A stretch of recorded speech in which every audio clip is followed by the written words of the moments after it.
16 सोमवार व्रत कथा। एक साहूकार बहुत ही धनवान था। उसे किसी प्रकार की कोई भी कमी नहीं थी, परंतु पुत्र न होने के कारण वह अत्यंत दुखी था। वह इसी चिंता में रात दिन रहता था और इसीलिए वह पुत्र की कामना हेतु प्रति सोमवार को शिव जी का व्रत और पूजन किया करता था। सायंकाल को जाकर शिव जी के मंदिर में दीपक जलाया करता था। उसके इस भक्ति भाव को देखकर एक समय श्री पार्वती जी ने शिव जी महाराज से कहा, हे महाराज, यह साहूकार आपका अत्यंत भक्त है और सदैव आपका व्रत और पूजन बड़ी श्रद्धा से करता है, अतः इसकी मनोकामना पूर्ण करनी चाहिए। शिव जी ने कहा, पार्वती, यह संसार कर्म क्षेत्र है। जिस प्रकार किसान खेत में जैसा बीज बोता है वैसा ही फल काटता है, उसी तरह इस संसार में जो जैसा कर्म करता है वैसा ही फल भोगता है। पार्वती ने अत्यंत आग्रह से कहा कि महाराज, जब यह आपका ऐसा भक्त है और यदि इसको किसी प्रकार का कोई दुख है तो उसको अवश्य दूर करना चाहिए, क्योंकि आप तो सदैव अपने भक्तों पर दयालु हैं, उनके दुखों को दूर करते हैं। यदि आप ऐसा नहीं करेंगे तो मनुष्य क्यों आपकी सेवा व्रत पूजन करेंगे। पार्वती जी का ऐसा आग्रह देख शिवजी महाराज प्रसन्न हो कहने लगे, हे पार्वती, इसके कोई पुत्र नहीं है। इसी पुत्र चिंता से यह अति दुखी रहता है। इसके भाग्य में पुत्र न होने पर भी मैं इसको पुत्र की प्राप्ति का वर देता हूँ, परंतु वह पुत्र केवल 12 वर्ष तक ही जीवित रहेगा। इसके पश्चात वह मृत्यु को प्राप्त होगा। इससे अधिक मैं और कुछ इसके लिए नहीं कर सकता। यह सब साहूकार सुन रहा था। इससे उसको ना कुछ प्रसन्नता हुई और ना ही कुछ दुख हुआ। वह पूर्ववत वैसे ही शिवजी महाराज का सोमवार व्रत और पूजन करता रहा। कुछ काल व्यतीत हो जाने पर साहूकार की स्त्री गर्भवती हुई और 10वें महीने उसके गर्भ से अति सुंदर पुत्र की प्राप्ति हुई। साहूकार के घर में बहुत खुशी मनाई गई, परंतु साहूकार ने उसकी केवल 12 वर्ष की आयु जान कोई अधिक प्रसन्नता प्रकट नहीं की और न किसी को भेद बतलाया। जब पुत्र 11 वर्ष का हो गया तो उस बालक की माता ने उसके पिता से उसके विवाह के लिए कहा, परंतु साहूकार कहने लगा, मैं अभी इसका विवाह नहीं करूँगा और काशी जी पढ़ने के लिए भेजूँगा। फिर उस साहूकार ने अपने साले अर्थात बालक के मामा को बुला उसको बहुत सा धन देकर कहा, तुम इस बालक को काशी जी पढ़ने के लिए ले जाओ और रास्ते में जिस जगह भी जाओ वहाँ यज्ञ करते, दान देते तथा ब्राह्मणों को भोजन कराते हुए जाओ। इस प्रकार वह दोनों मामा भांजे सब जगह यज्ञ करते और ब्राह्मणों को भोजन कराते जा रहे थे। रास्ते में उनको एक शहर दिखाई पड़ा। उस शहर के राजा की कन्या का विवाह था और दूसरे राजा का लड़का जो विवाह के लिए बारात लेकर आया था वह एक आंख से काना था। लड़के के पिता को इस बात की बड़ी चिंता थी कि कहीं वर को देख कन्या के माता पिता विवाह में किसी प्रकार की अड़चन पैदा न कर दें। इस कारण जब उसने अति सुंदर सेठ के लड़के को देखा तो मन में विचार किया कि क्यों न द्वारचार के समय इस लड़के से वर का काम ले लिया जाए। ऐसा विचार कर राजा ने उस लड़के और उसके मामा से भी कहा तो वह राजी हो गए। साहूकार के लड़के को स्नान आदि करा, वर के कपड़े व आभूषण पहना, घोड़े पर चढ़ा, दरवाजे पर ले गए और बड़ी शांति से सब कार्य हो गया। अब वर के पिता ने सोचा कि यदि विवाह कार्य भी इसी लड़के से करा दिया जाए तो क्या बुराई है। ऐसा विचार कर उसके मामा से कहा, यदि आप फेरों और कन्यादान का काम भी करा दें तो आपकी बड़ी कृपा होगी और हम इसके बदले में आपको बहुत सा धन देंगे। उन्होंने यह भी स्वीकार कर लिया और विवाह कार्य बहुत ही अच्छी तरह से हो गया। परंतु जिस समय लड़का जाने लगा तो उसने राजकुमारी की चुनरी के पल्ले पर लिख दिया कि तेरा विवाह तो मेरे साथ हुआ है, परंतु जिस राजकुमार के साथ तुमको विदा करेंगे वह एक आंख से काना है और मैं तो काशी जी पढ़ने जा रहा हूँ। उस राजकुमारी ने जब चुनरी पर ऐसा लिखा हुआ पाया तो उसने राजकुमार के साथ जाने से इनकार कर दिया और कहा कि यह मेरा पति नहीं है, मेरा विवाह इसके साथ नहीं हुआ है, वह तो काशी जी पढ़ने के लिए गया है। राजकुमारी के माता पिता ने अपनी कन्या को विदा नहीं किया और बारात वापस चली गई। उधर सेठ का लड़का और उसके मामा काशी जी पहुँच गए। वहाँ जाकर उन्होंने यज्ञ करना और लड़के ने पढ़ना शुरू कर दिया। जब लड़के की आयु 12 वर्ष की हो गई तब एक दिन उन्होंने यज्ञ रच रखा था कि उस लड़के ने अपने मामा से कहा कि मामा जी आज मेरी तबीयत कुछ ठीक नहीं है। मामा जी ने कहा कि अंदर जाकर सो जाओ। लड़का अंदर जाकर सो गया और थोड़ी देर में उसके प्राण निकल गए। जब उसके मामा ने आकर देखा कि वह मर गया है तो उसको बड़ा दुख हुआ और उसने सोचा कि मैं अभी रोना पीटना मचा दूंगा तो यज्ञ का कार्य अधूरा रह जाएगा। अतः उसने जल्दी से यज्ञ का कार्य समाप्त कर ब्राह्मणों के घर जाने के बाद रोना पीटना आरंभ कर दिया।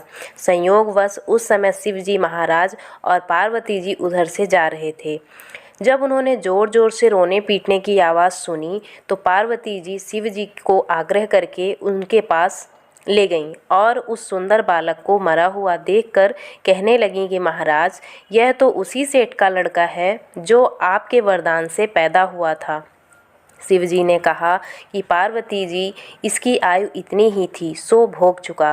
पार्वती जी ने कहा, महाराज कृपा करके इस बालक को और आयु दो, नहीं तो इसके माता पिता तड़प तड़प कर मर जाएंगे। पार्वती जी के इस प्रकार बार बार आग्रह करने पर शिव जी ने उसको वरदान दिया। शिव जी महाराज की कृपा से लड़का जीवित हो गया। शिव पार्वती कैलाश चले गए। तब वह लड़का और उसके मामा उसी प्रकार यज्ञ करते हुए अपने घर की ओर चल पड़े और रास्ते में उसी शहर में आए जहाँ पर उस लड़के का विवाह हुआ था। वहाँ पर आकर जब उन्होंने यज्ञ आरंभ कर दिया तो उस लड़के के ससुर ने उसको पहचान लिया और अपने महल में लाकर उसकी बड़ी खातिर की। साथ ही बहुत सारा धन और दासियों के सहित बड़े आदर और सत्कार के साथ अपनी लड़की और जमाई को विदा किया। जब वह अपने शहर के निकट आए तो उसके मामा ने कहा कि पहले मैं तुम्हारे घर जाकर खबर कराता हूँ। उस समय उसके माता पिता अपने घर की छत पर बैठे हुए थे और उन्होंने यह प्रण कर रखा था कि यदि हमारा पुत्र सकुशल घर आया तो राजी खुशी से नीचे आ जाएंगे, नहीं तो छत से गिरकर अपने प्राण दे देंगे। इतने में उस लड़के के मामा ने आकर यह समाचार दिया कि आपका पुत्र आ गया है, परंतु उनको विश्वास न आया। तब उसके मामा ने शपथ पूर्वक कहा कि आपका पुत्र अपनी स्त्री तथा बहुत सा धन लेकर आया है। तो सेठ ने बड़े आनंद के साथ उनका स्वागत किया और वे बड़ी प्रसन्नता के साथ रहने लगे। इसी प्रकार जो कोई भी सोमवार के व्रत को धारण करता है अथवा इस व्रत को पढ़ता या सुनता है, उसके दुख दूर होकर उसकी समस्त मनोकामनाएं पूर्ण होती हैं। वह इस लोक से नाना प्रकार के सुख भोग कर अंत में सदा शिव के लोक को प्राप्त करता है। चलिए अब हम 16 सोमवार की दूसरी कथा को प्रारंभ करते हैं। एक समय श्री महादेव जी महाराज पार्वती जी के साथ भ्रमण करते हुए मृत्यु लोक में अमरावती नगरी में आए। वहाँ के राजा ने एक शिव जी का मंदिर बनवाया था। शंकर जी वहीं ठहर गए। एक दिन पार्वती जी शिव जी से बोली, नाथ आओ आज चौरस खेलें। खेल आरंभ हुआ। उसी समय पुजारी जी पूजा करने को आए। पार्वती जी ने पूछा, पुजारी जी बताइए जीत किसकी होगी? वह बोले, शिव जी की। और अंत में जीत पार्वती जी की हुई। तो पार्वती ने मिथ्या भाषण के कारण पुजारी को कोढ़ी होने का श्राप दे दिया। पुजारी कोढ़ी हो गए। कुछ काल बाद अप्सराएं पूजन के लिए आईं और पुजारी जी से कोढ़ी होने का कारण पूछा। तो पुजारी ने सब बातें बतला दी। अप्सराएं बोलीं, पुजारी जी तुम 16 सोमवार का व्रत करो, महादेव जी तुम्हारा कष्ट दूर करेंगे। पुजारी जी ने उत्सुकता से व्रत विधि पूछी तो अप्सरा बोली, सोमवार को व्रत करें, संध्या पासनोपरांत आधा सेर गेहूं के आटे का चूरमा तथा मिट्टी की 3 मूर्ति बनावें और घी, गुड़, दीप, धूप, नैवेद्य, बेल पत्रादि से पूजन करें। बाद में चूरमा भगवान शंकर को अर्पण कर प्रसादी समझकर वितरित कर प्रसाद लें। इस विधि से 16 सोमवार कर 17वें सोमवार को 5 सेर गेहूं के आटे की बाटी का चूरमा बनाकर भोग लगाकर बांट दें। फिर सकुटुंब प्रसाद ग्रहण करें। ऐसा करने से शिव जी तुम्हारे मनोरथ पूर्ण करेंगे। यह कहकर अप्सरा स्वर्ग को चली गईं। पुजारी जी यथाविधि व्रत कर रोग मुक्त हुए और पूजन करने लगे। कुछ दिन बाद शिव पार्वती पुनः आए तो पुजारी को निरोग देखकर पार्वती जी ने रोग मुक्ति का कारण पूछा। पुजारी जी के कथानुसार पार्वती ने व्रत किया, फलस्वरूप अप्रसन्न कार्तिकेय माता के आज्ञाकारी हुए। कार्तिकेय ने भी पार्वती से पूछा कि क्या कारण है कि मेरा मन आपके चरणों में लगा। पार्वती ने वही व्रत बतलाया तो कार्तिकेय जी ने भी व्रत किया। फलस्वरूप बिछड़ा हुआ मित्र मिला। उसने भी कारण पूछा तो बताने पर विवाह की इच्छा से उसने यथाविधि व्रत किया। फलतः वह विदेश गया। वहाँ राजा की कन्या का स्वयंवर था। राजा का प्रण था कि हथिनी जिसको माला पहनाएगी उसी के साथ पुत्री का विवाह होगा। यह ब्राह्मण भी स्वयंवर देखने की इच्छा से एक ओर जा बैठा। हथिनी ने माला इसी पंडित को पहनाई। धूमधाम से उसका विवाह हुआ। तत्पश्चात दोनों सुख से रहने लगे। एक दिन राजकन्या ने पूछा, नाथ, आपने कौन सा पुण्य किया जिससे राजकुमारों को छोड़ हथिनी ने आपका वरण किया। ब्राह्मण ने 16 सोमवार के व्रत की सविधि बताया। राजकन्या ने सत्पुत्र प्राप्ति के लिए व्रत किया और सर्वगुण संपन्न पुत्र प्राप्त किया। बड़े होने पर पुत्र ने पूछा, माताजी, किस पुण्य से मेरी प्राप्ति आपको हुई। राजकन्या ने सविधि 16 सोमवार व्रत बतलाया। तब पुत्र राज्य की कामना से व्रत करने लगा। उसी समय राजा के दूतों ने आकर उसे राजकन्या हेतु वरण किया। आनंद से विवाह संपन्न हुआ और राजा के दिवंगत होने पर उसे गद्दी मिली। फिर भी वह इस व्रत को करता रहा। एक दिन इसने अपनी पत्नी से पूजन सामग्री शिवालय में ले चलने को कहा, परंतु उसने दासियों द्वारा भिजवा दी। जब राजा ने पूजन समाप्त किया तो आकाशवाणी हुई कि इस पत्नी को निकाल दें, नहीं तो तेरा सत्यानाश कर देगी। प्रभु की आज्ञा मान उसने रानी को निकाल दिया। रानी भाग्य को कोसती हुई किसी नगर में एक बुढ़िया के पास गई। दिन देखकर बुढ़िया ने इसके सिर पर सूत की पोटली रख बाजार भेजा। रास्ते में आंधी आई, पोटली उड़ गई।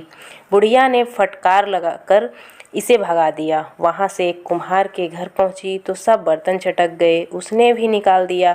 पानी पीने नदी पर पहुँची तो नदी सूख गई। सरोवर पर पहुँची तो हाथ का स्पर्श होते ही जल में कीड़े पड़ गए।